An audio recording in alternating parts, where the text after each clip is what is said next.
Rams mind vision சார்பாக நம்ம இப்போ வந்திருக்கிற இடம் எதுன்னு பார்த்தீங்கன்னா முருகருக்கு மயில் வாகனமாக அமைந்த ஒரு திருத்தலத்துக்கு தான் வந்திருக்கோம். விழுப்புரம் மாவட்டம் திண்டிவனம் அருகே மயிலம் அப்படிங்கிற ஒரு ஊரில் பார்த்தீங்கன்னா ஒரு சிறு குன்றின் மேல் திருமண கோலத்தில் வள்ளி தெய்வானையுடன் வீற்றிருக்கும் முருகனை பற்றியும் இந்த கோயிலோட வரலாறு என்ன, இந்த கோயிலை பற்றிய முழுமையான தகவலை தான் இந்த வீடியோவில் நீங்கள் பார்க்க போகிறீங்க. 100லிருந்து 150 படிக்கட்டுகள் கொண்ட இந்த மலைப்பாதை பார்த்தீங்கன்னா நீங்கள் ஈஸியாக 2 தோரண வயல்களை கடந்து இந்த மலையை வந்து ரீச் பண்ணிட முடியும். அவ்வளோ ஈஸியாக இருக்கும். நீங்கள் ரொம்ப கஷ்டப்பட வேண்டியதெல்லாம் இல்லை. மற்றொரு வழி எதுன்னு பார்த்தீங்கன்னா நீங்கள் உங்கள் சொந்த வாகனங்களில் வந்திருந்தீங்கன்னா மலைப்பாதை ஒன்று இருக்குது. ஒரு சிறு மலைப்பாதை தான். நீங்கள் ஈஸியாக இந்த மலைப்பாதையை வந்து உங்கள் வாகனங்களில் ரீச் பண்ணிட முடியும். முதல்ல பார்த்தீங்கன்னா நீங்கள் மலையடிவாரத்தில் இருக்கிற இந்த ஆனந்த விநாயகரை தரிசனம் பண்ணிவிட்டு மேலே போகிறது வந்து ரொம்ப சிறப்பு. ஏன்னு கேட்டிங்கன்னா இந்த ஆனந்த விநாயகர் வந்து ரொம்ப பிரசித்தி பெற்ற கோயில்னு அவங்க சொல்கிறாங்க. இந்த ஆனந்த விநாயகர் கோயில் பக்கத்திலே பார்த்தீங்கன்னா பாலசித்தர் அக்னி குளம்னு ஒரு அக்னி குளம் இருக்குது. இந்த கோயிலை சேர்ந்த இந்த குளம் பார்த்தீங்கன்னா நீங்கள் நீராடுறதுக்கு, அதாவது நீங்கள் வந்து குளிக்கிறதுக்கும் சரி, இல்லை நீங்கள் தீர்த்தம் எடுத்துகிட்டு போகிறதுக்கெல்லாம் பார்த்தீங்கன்னா ஒரு அருமையான இந்த குளம். இந்த பாலசித்தர் யாருங்கிறத இந்த வீடியோட கடைசியில் நான் சொல்லியிருப்பேன். நீங்கள் ஸ்கிப் பண்ணாமல் பாருங்கள். ஏன்னா இந்த கோயிலோட வரலாறோட சம்மந்தப்பட்டவர் தான் இந்த பாலசித்தர். அந்த பாலசித்தர் அக்னி குளம் தான் இந்த குளம் கொஞ்சம் ஆழம் நினைக்கிறேன். அதனால தான் பார்த்தீங்கன்னா தடுப்புகள் போட்டிருக்காங்க. நீர் பார்த்திங்கன்னா கொஞ்சம் சுத்தமாக தான் இருந்தது. நீங்கள் வந்து இந்த குளத்தில் குளிச்சுட்டும் கூட நீங்கள் மலைக்கு மேலே நீங்கள் போகலாம். இந்த குளத்து பக்கத்தில் பார்த்திங்கன்னா இன்னொரு குளம் இருக்குது. இது என்ன குளம்னு தெரியல. அதுக்கப்புறம் பார்த்தீங்கன்னா நீங்கள் மொட்டை அடிக்கிற மாதிரி இருந்ததுன்னா நீங்கள் கீழேயே பார்த்தீங்கன்னா முடி காணிக்கை செலுத்தும் இடம் இருக்குது. இதுதான் அந்த பில்டிங் தான் முடி காணிக்கை செலுத்தும் இடம். இங்கே நீங்கள் முடி காணிக்கைகள் செலுத்திட்டு பார்த்தீங்கன்னா இதுக்கு எதிர்ப்புறமே பார்த்தீங்கன்னா உங்களுக்கு பாத்ரூம் வசதி இருக்குது. நீங்கள் இங்கேயே குளிச்சுட்டு பார்த்தீங்கன்னா நீங்கள் மலைக்கு மேலே போய்க்கலாம்.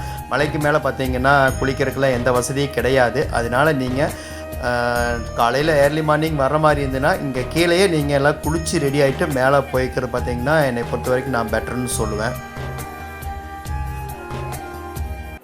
கோவிலோட தல வரலாறு என்னன்னு பார்த்தீங்கன்னா முருகருக்கும் சூரபத்மனுக்கும் இடையே நடந்த சண்டையின் போது முருகர் பார்த்தீங்கன்னா சூரபத்மனை வதம் பண்ணிடுறாங்க. வதம் பண்ணதுக்கப்புறம் பார்த்தீங்கன்னா சூரபத்மன் முருகனிடம் சரணாகதி அடைந்து தன்னை வந்து அவருடைய வாகனமாக ஏற்றுக்கொள்ளும்படி மனமுருகி வேண்டான். அப்போ பார்த்தீங்கன்னா முருகர் பார்த்தீங்கன்னா மனமிறங்கி இந்த மயிலம் பகுதியில் வந்து நீ மலையாக வந்து எனக்காக காத்திருக்கணும். அப்போ பார்த்தீங்கன்னா பாலசித்தர் அப்படின்னு ஒருவர் வந்து இந்த மலையில் வந்து அவர் தவம் புரிவார். அப்போ நான் அவருக்கு வந்து அருள் புரியும் போது உனக்கும் சேர்த்து நான் அருள் புரிவேன். அது வரைக்கும் நீங்கள் காத்துட்ருக்கணும்னு சொல்கிறாங்க. அதன்படியே பார்த்தீங்கன்னா சூரபத்மன் தன்னை மயில் உருவமாக மாற்றிக்கொண்டு ஒரு மலை வடிவத்தில் இங்கே வந்து காத்துட்ருக்கான். இப்போது பாலசித்தர் யாருன்னு பார்ப்போம். கைலாயத்தில் இருக்கிற சிவகணங்களில் சங்குக்கண்ணர் அப்படின்னு இருக்கிற ஒரு சிவகணங்களில் ஒருத்தர் தான் இந்த பாலசித்தர்னு அழைக்கிறாங்க. இந்த சங்குக்கண்ணர் தான் பார்த்தீங்கன்னா பார்வதி தேவியோட அந்த புறத்துக்கு காவல் காக்கிறவங்க. ஒரு தாட்டி சிவபெருமான் அங்கே வரும்போது அவர் உள்ள விட மறுத்துடுறாரு சங்குக்கண்ணர். அப்போ சிவபெருமான் கோபம் அடைஞ்சு நீ பூமியில் போய் மானிட பிறவியாக பிறக்கிற அப்படின்னு சொல்லி சாவு கொடுத்துட்றாங்க. சங்குக்கண்ணர் மனமுருகி தன் தவறுக்கு மன்னிப்பு கேட்கும்போது நீ கண்டிப்பாக பூமியில் வந்து பிறந்து தான் ஆகணும். அப்போ பார்த்தீங்கன்னா என் மகன் முருகனுடன் நீ போரிடும் போது தான் உனக்கு பார்த்தீங்கன்னா உனக்கு சாவு விமோசனம் கிடைக்கும் அப்படின்னு சொல்லி சிவபெருமான் சொல்லிட்டு அங்கிருந்து கிளம்பிடுறாரு. சங்குக்கண்ணர் மானிட பிறவியாக வந்து ஒரு தாயின் கருவில் பிறக்காமல் நேரடியாக பார்த்தீங்கன்னா ஒரு சிறு பாலகனாக பார்த்தீங்கன்னா இந்த பூவிலகில் வந்து அவதரிக்கிறாரு. இந்த பகுதியில் இந்த சிறு வயதிலேயே பார்த்தீங்கன்னா சில பல சித்து வேலைகள் செஞ்சதுனால இந்த மக்கள் பார்த்தீங்கன்னா இந்த பகுதி மக்கள் இவர் பார்த்தீங்கன்னா பாலசித்தர் அப்படின்னு அழைக்க ஆரம்பித்தாங்க. அவர் வளர்ந்து பெரியவர் ஆனதுக்கப்புறம் பார்த்தீங்கன்னா முருகனை நினைத்து இந்த சூரபத்மன் அந்த மலையாக இருக்கிற அந்த மலையில் பார்த்தீங்கன்னா கடும் தவம் புரியறாரு. முருகன் பார்த்தீங்கன்னா அவர் வந்து மனம் இறங்கவே இல்லை. வள்ளி தெய்வானை பார்த்தீங்கன்னா முருகர்கிட்ட சொல்கிறாங்க. ஆனால் முருகன் அப்போவும் பார்த்தீங்கன்னா மனம் இறங்கலை. அதனால் வந்து வள்ளி தெய்வானை அவங்க கோபிச்சுட்டு நேராக பார்த்தீங்கன்னா அவங்க பாலசித்தர் இருக்கிற இடத்துக்கு வந்து தங்களை வந்து உங்களோட வைத்துக்கொள்ளணும் அப்படிங்கிற மாதிரி வேண்டுறாங்க. வந்திருப்பது சாதாரண மனிதர்கள் கிடையாது, தேவக கன்னிகைகள் அப்படின்னு அவர் உணர்ந்து அவங்கள பாதுகாப்பாக தங்க வைக்கணும் அப்படிங்கிறதுக்காக ஒரு சிறு மாளிகை கட்டி அதில் வந்து அவர் ரொம்ப பத்திரமாக பார்த்துக்கிறாரு. இவங்களோட பிரிவை தாங்க முடியாத முருகர் பார்த்தீங்கன்னா அந்த மலைக்கு வர்றாரு. வந்து வள்ளி தெய்வானையோட வந்து சிறு தகராறு பண்ணுற மாதிரி நடிக்கிறாரு. அப்போது அங்கே வர பாலசித்தர் பார்த்தீங்கன்னா வேடன் வேடத்தில் வந்திருக்கிறது முருகன்னு தெரியாமல் அவரை வந்து கடுமையாக எச்சரிக்கை பண்ணுறார். முருகர் விளையாடுறதுக்காக பார்த்தீங்கன்னா அவருடன் வந்து மல்லுக்கு நிற்கிறார்.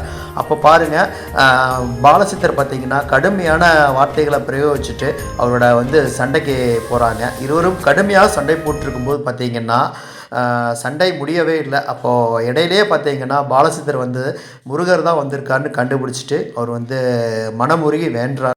அப்போது முருகர் பார்த்தீங்கன்னா அவர் பாலசித்தருக்கு வந்து முருகராக காட்சி அளிக்கிறார். காட்சி அளித்துட்டு தங்களோட விளையாடவே வந்தேன், இப்போ பார்த்தீங்கன்னா என்னால் உங்களுக்கு சாவு விமோசனம் கிடச்சிருக்கு அப்படின்னு சொல்லிட்டு நீங்கள் வந்து இந்த பூவுலை விட்டு போகக்கூடாது, இதே பகுதியில் வாழ்ந்து இந்த மக்களுக்கு பார்த்தீங்கன்னா நீங்கள் நன்மைகள் செய்துட்ருக்கணும் அப்படின்னு சொல்லி அவர் வேண்டிக்கிறாரு. அதுக்கப்புறம் பார்த்தீங்கன்னா வள்ளி தெய்வானை வந்து அவங்க மனமுருகி வேண்டுறாங்க. வேண்டதுக்கப்புறம் பார்த்தீங்கன்னா அவர் பாலசித்தர் வேண்டுதலுக்கு இருக்க இங்கே பார்த்தீங்கன்னா வள்ளி தெய்வானை இருவரும் திருமணம் செய்து கொண்டு திருமண கோலத்தில் பார்த்தீங்கன்னா இங்கே வந்து காட்சி அளிக்கிறாங்க. இதன் முடிவில் பார்த்தீங்கன்னா அந்த சூரபத்மனுக்கு இங்கே ஒரு விமோசனம் கிடைக்கிது. முருகன் பார்த்தீங்கன்னா அவனை தன் மயில் வாகனமாக ஏற்றுக்கொண்ட திருத்தலம் தான் இந்த மயூராச்சலம் என்று அழைக்கப்படுகிற மயிலம் திருத்தலம். அதன் பிறகு பார்த்தீங்கன்னா அந்த பாலசித்தர் இந்த பகுதியிலேயே வாழ்ந்து மக்களுக்கு அருள் புரிஞ்சுட்டு பார்த்தீங்கன்னா இந்த கோவில்லையே பார்த்தீங்கன்னா அவர் ஜீவசமாதி அடைஞ்சிடுறாரு. கோவிலோட வலது மூலையில் பார்த்தீங்கன்னா அவரோட ஜீவசமாதி இருக்குது. கோவில் திறப்பு நேரம் எதுன்னு பார்த்தீங்கன்னா காலை 5 மணிக்கு வந்து இந்த கோயில் திறந்தாங்கன்னா மதியம் 12:30 மணி வரை இருக்கும். மாலை 4 மணி முதல் இரவு 7 மணி வரைக்கும் திறந்திருக்கும். ஞாயிற்றுக்கிழமை மற்றும் விடுமுறை நாட்களில் பார்த்தீங்கன்னா முழுவதுமே பார்த்தீங்கன்னா அந்த கோயில் திறந்திருக்கும்.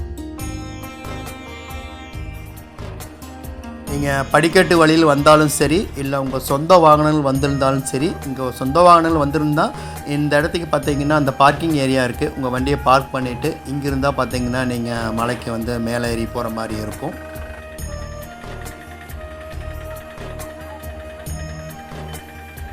மேலே ஏறுறதுக்கு முன்னாடி பார்த்தீங்கன்னா ஒரு சிறு அகண்ட ஒரு கொப்பரையில் பார்த்தீங்கன்னா உங்களுக்காக பாருங்கள் அங்கே சூடம் ஏற்றி வைத்து நீங்கள் அங்கே வணங்கிட்டு மேலே வந்து படி ஏறினீங்கன்னா ஒரு 10-25 படி ஏறினீங்கன்னா நீங்கள் சன்னிதானத்தை அடைஞ்சிடலாம்.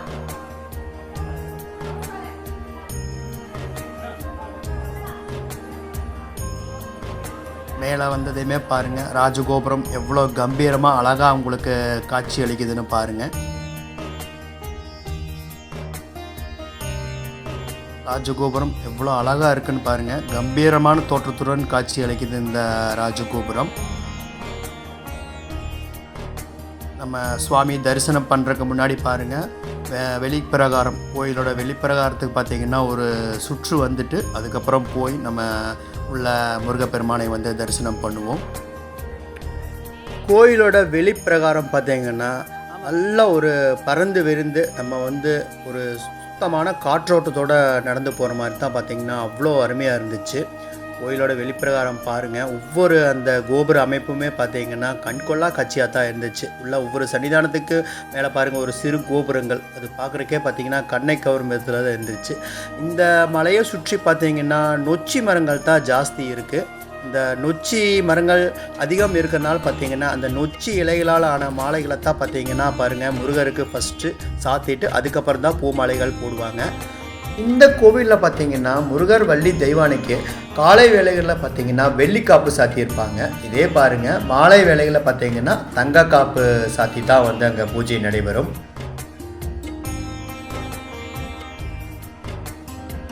இத்தலத்தின் இன்னொரு சிறப்பம்சம் என்னன்னு பார்த்தீங்கன்னா, இந்த தலத்தில் பார்த்தீங்கன்னா சூரசம்ஹாரம் நடக்கும்போது பாலசித்தரிடமிருந்து வேல் வாங்கிட்டு போய் தான் பார்த்தீங்கன்னா முருகன் பாருங்கள் அந்த சூரனை வந்து சம்ஹாரம் செய்கிறதா ஒரு வரலாறு இருக்குது. இப்போ பாருங்கள், நம்ம இப்போது முருகனை தரிசனம் பண்ணுறதுக்காக இப்போது மேலே போயிட்டுருக்கோம்.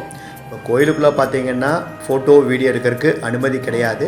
நம்ம கீழே இருந்து பார்த்தீங்கன்னா அந்த கோயிலோட அமைப்பு எப்படி இருக்குதுன்னு பாருங்கள். உங்களுக்காக வந்து வெளியிருந்து ஒரு சிறு வீடியோ எடுத்திருக்கேன், அதுதான் பாருங்கள்.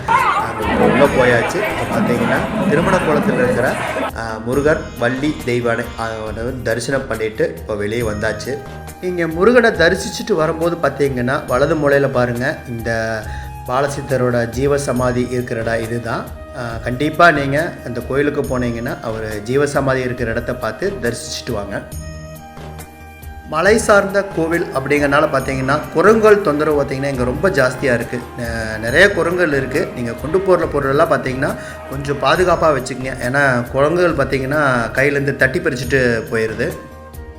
கோவிலோட விசேஷ நாட்கள் எதுன்னு பார்த்திங்கன்னா மாத நாட்களில் வர அந்த சஷ்டி கிருத்திகை எல்லாமே ரொம்ப விமர்சையாக கொண்டாடுறாங்க. தைப்பூசம் பார்த்திங்கன்னா இங்கே வெகு விமர்சையாக கொண்டாடப்படுது. இதெல்லாம் போக பார்த்திங்கன்னா பங்குனி உத்திரம் தான் இந்த கோயிலோட ஸ்பெஷல். எப்படின்னு பார்த்திங்கன்னா 12 நாட்கள் பார்த்திங்கன்னா இந்த விசேஷம் இந்த கோவிலில் நடைபெறும்.